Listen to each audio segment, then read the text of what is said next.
everyone, and this is Skye from Scrap with Skye Bennett, and today I wanted to do a quick flip through of the most recent album that I've completed, just to give you guys some ideas of how I put my albums together, what inspires me, some of my styles, techniques, and I'd also really be interested to know what you think of the album, maybe some suggestions, ideas you have, things you liked, things you didn't like. So be sure to make note of those things in the comments when you're watching.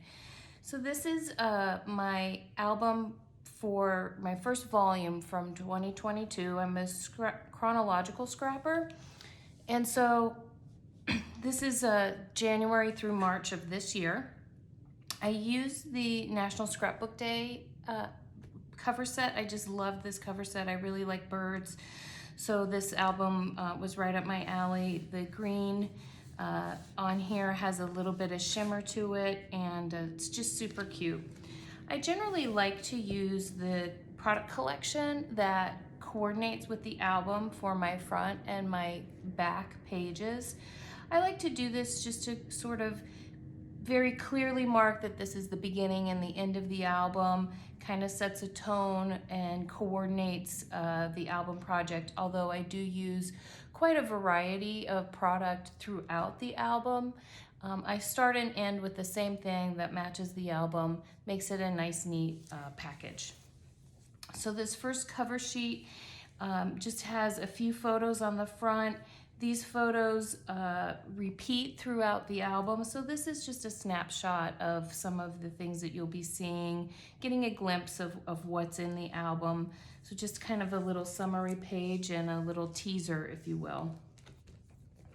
My first two-page layout is, because it is January, is from New Year's Eve, and this was New Year's Eve is festive, so I used the Good Times collection. It was a lot of fun just to kind of set the tone and have some fun party pages.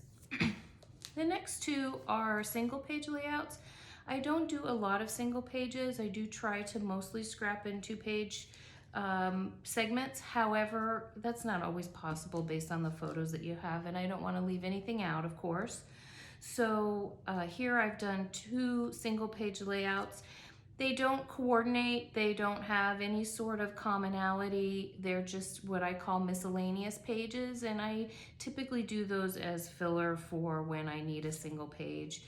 I had a lot of fun. This is the You Got This collection, and then I had a lot of fun making this rainbow using the tonal collection that we got at the beginning of the year, along with the circle cutter tool. And I did a Facebook Live demonstrating how to do that, so perhaps this page is not new to you if you saw me do that. This layout is a really great example of where I've taken the photos and used the colors in the photos as my inspiration for my choice in papers. In this case, I've made it a bit monochromatic. I love purple and teal together, so that was a natural for me as I was looking through these photos and could see the lavenders and the teal colors in with the blues. And so I just thought that was a really great match. I've done something similar here. This is the same trip, and so these are also from the tonal pack, a different tonal pack, but from that collection. And again, I've used the colors, the blues and the greens and the trees and the sky to kind of bring it all together. This was a fun couple of layouts. I have two-page layouts from our trip to the zoo. I didn't have enough of the What a Zoo collection, which was the original theme pack collection, not the full collection that's available now. And I had a bit of the natural disposition papers left, and so I just was looking through my things and found that they really coordinated beautifully and worked well with these photos. And so I just love the laser mats. And with this one, I cut it in half and then kind of spread it out to peek out behind this larger photo mat. And I thought that was fun and really brought together the theme of sort of the jungle zoo look that I was hoping to go for. And then you'll notice that I did this again on this page using a laser mat, cutting it down, making it work for those photos. And it just worked great with this title that was left over from the What a Zoo. It has a zebra stripe sort of on it, and it looks like they were meant to go together. So that's one of the great things about Creative Memories products, that you can mix and match the collections really easily. They're designed to do that, and gives you just so many more options when you're making your pages. I would really love to see in the comments what you guys think of these next few pages. I feel like I took a little bit of a risk in several ways, and I'll talk about that. This is the Emerald Gemstone collection, which I absolutely loved because it's a lot of greens and aquas and had a little bit of purple in it, which I mentioned before, my favorite color combinations. So and the papers themselves, for the most part, while this light green one in the background is light and fairly muted tonal color, most of the papers in that collection were very dramatic, had a lot of geometric shapes to them, lots of bold, rich colors and patterns. And sometimes that is a little bit hard to work with. In this case, I paired the bold papers with some bold photos, which I really kind of struggled over. I thought that maybe it was a little bit of a risk to do that. These photos are of glass sculptures, and they are in themselves have a lot of shape, geometric things going on, as well as colors. The photos that I chose for this layout are some of the lighter colors, and so it kind of toned down the layout and made it more almost a monochromatic looking. However, if you look on the next layout of this collection, I did not do that. So this is a very dark green with some peacock feathers in the background, this paper print. And the photos have really bright colors in them, and that's quite the contrast. So I kind of took two different tacks here. Although the subject matter is dramatic, it's a bit monochromatic. Here, the colors contrast substantially with the papers. So what do you think? I'd love to know. I had a lot of fun. It was a lot of contemplation when I put these pages together. So I'd love to know what you guys think of how it turned out. Yay or nay? Here I've used a peekaboo pocket, and nothing spectacular with this peekaboo pocket. I just stuck it in there to hold the pamphlet and the tickets from the exhibit that I went to. Here's another page I'd like to get your thoughts on. It has peacock feathers throughout it. Now, I tend to be I'm kind of starting to change my ways, but in the past I have been very literal. So if I was making this page before and let's say I had pre-done this layout and I had peacock feathers and peacocks here and peacock feathers here, I would need to have peacocks in those photos, because that's my mind, it's very literal. However, it's also very beautiful. And I've been stepping out of my typical boundaries a little bit and have been trying to use beautiful product regardless of the theme. And there are some ways that you can do that. I've learned from some fellow designers about how to use repeating patterns to make a theme consistent throughout the page where it doesn't need to be literal. And you'll notice there's also movement here. So these two borders have the peacock feathers, and there's some here and here, as I pointed out before. And when you look at this, you realize that there's a bit of movement. It creates a sense of movement throughout the page. My eye starts here and then comes up to here. And with that movement, you're also closing in the photos. So as I move my eye across this page and then up this page, I'm taking in all 6 of those photos, which are meant to be the star of the layout. Not so much the decorative items, but the decorative items, the embellishments, are facilitating that motion and the way that you look at the layout and capture and encompass all of the photos. So that's the point anyway. I think it worked. I, again, really would be very interested to know what you guys think about that. Here's two more single page layouts. As I mentioned before, just kind of dribs and drabs or odds and ends. I did a peekaboo pocket here for the playbill. These titles are both done on the Cricut. I use Creative Memories cardstock and papers when I do a Cricut title. I tend to do it for titles and embellishments somewhat frequently, just because I don't always have the exact title or phrase in my sticker packs or in my embellishment packs that I'm looking for, or perhaps that don't really go with the collection that that I'm using.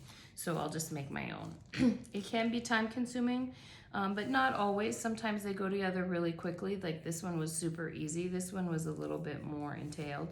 And it's just a lot of fun and adds a nice little look to your page, a finished, tidy look.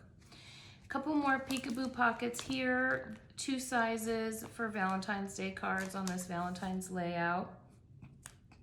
Those of you who've been Creative Memories users for some time might recognize these heart punches. These are the old school blue heart punches. There were 2 of them with 2 sizes on each.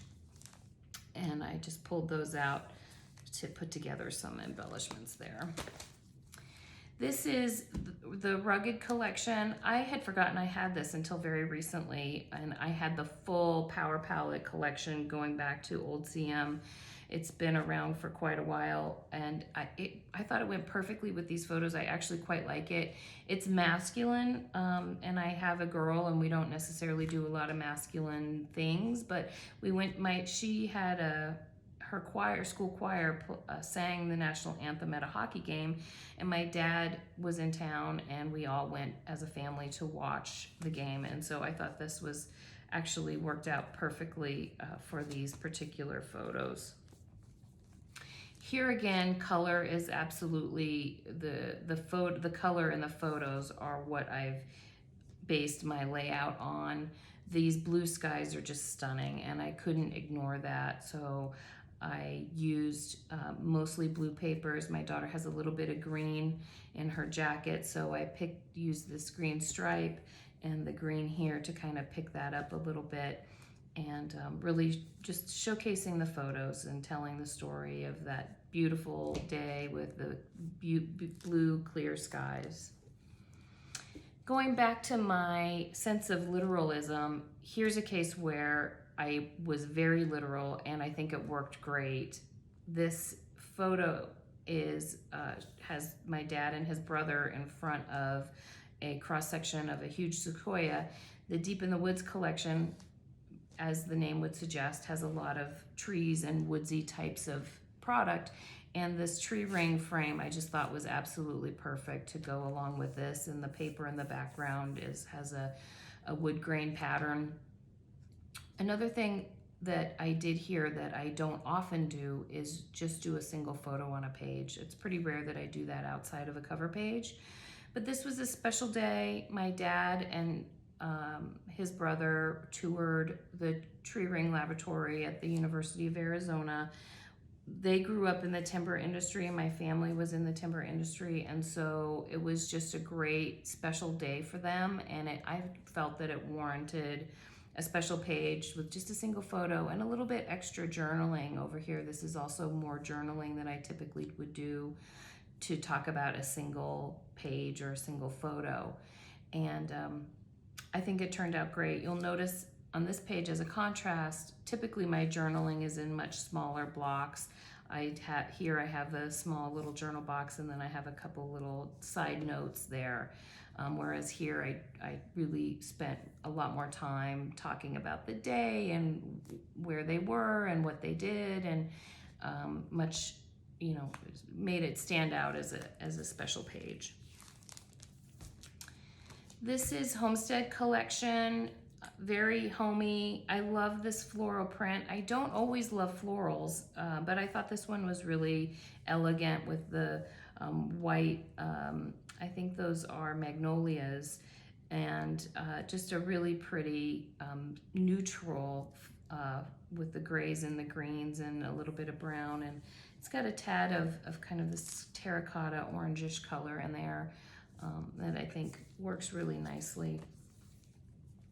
Winter Frolic is one of my favorite collections all time, actually. I love the colors. As I've mentioned before, this color combination is really right up my alley, and so I loved Winter Frolic. Living in Arizona, southern Arizona, I don't have a lot of winter photos, but I was able to use this collection to, on a ski layout, for spring break, we went skiing. I've used an 8.5 by 11 pocket page to add extra memorabilia. So I have, you know, our lift tickets and the trail map here. It's a good way to use these for, particularly for larger memorabilia pieces like maps and certificates and that kind of thing. This works really great for.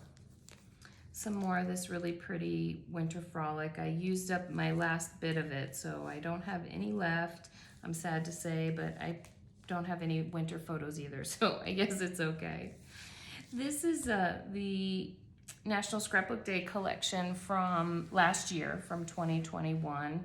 It was greens and a lot of clovers and that sort of thematic, so it's perfect for St. Patrick's Day. Here my daughter is making a leprechaun trap. Alas, we did not catch the leprechaun, so better luck next year. This is also a project recipe. It's from the Welcome Home collection.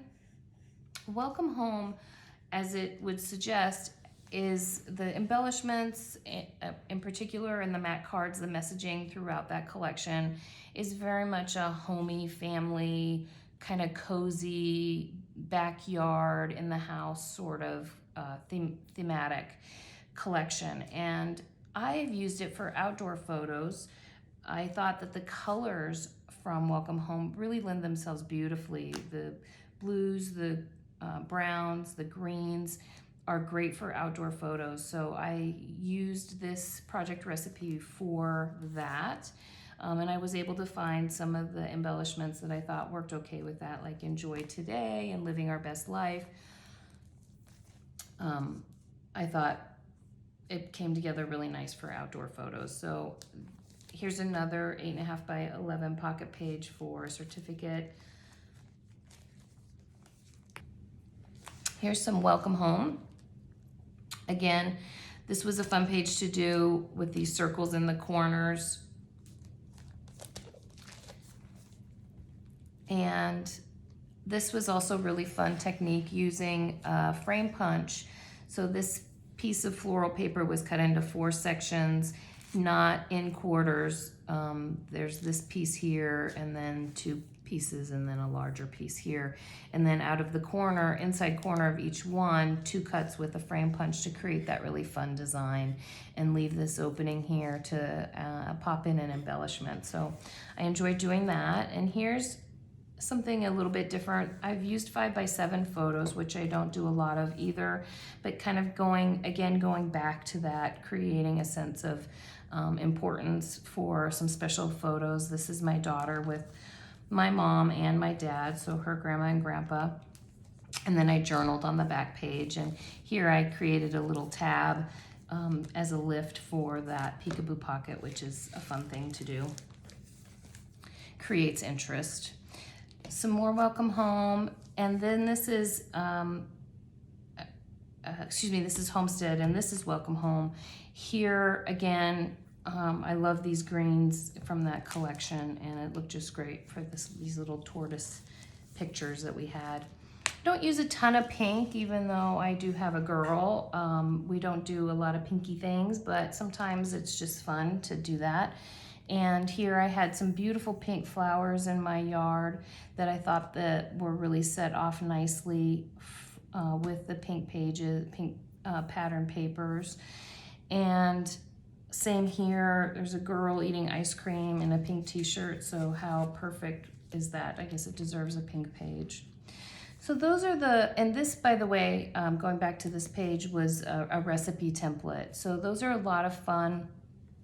They work great for pages where you just want to do something a little bit different, draw attention to the photos, create some interest, and so I've just put that in the middle of my album. A lot of times I use the recipe templates for the front cover, but in this case I just thought it worked really great with those photos that I had, and it was a fun page to do.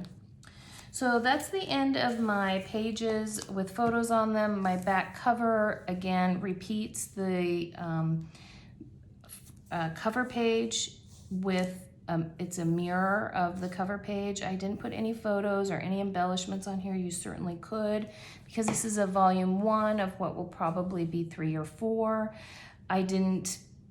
I sort of left it open as sort of a subliminal note that this is kind of to be continued, but certainly if this was the end of an album, you could do a journal box here, add some embellishments, maybe a photo, a lot of different things you could do on how to end your album. So that's my album that I just completed. I hope you guys enjoyed taking a look at what I've done, got some good ideas. Again, I would love to hear your thoughts on those things that I asked about in terms of being literal in your scrapbooking, in terms of contrast, and how monochromatic works versus contrasting colors on those particular pages that I did that were quite bold. So thanks again for your time and watching, and as always, happy scrapping, and we'll see you next time.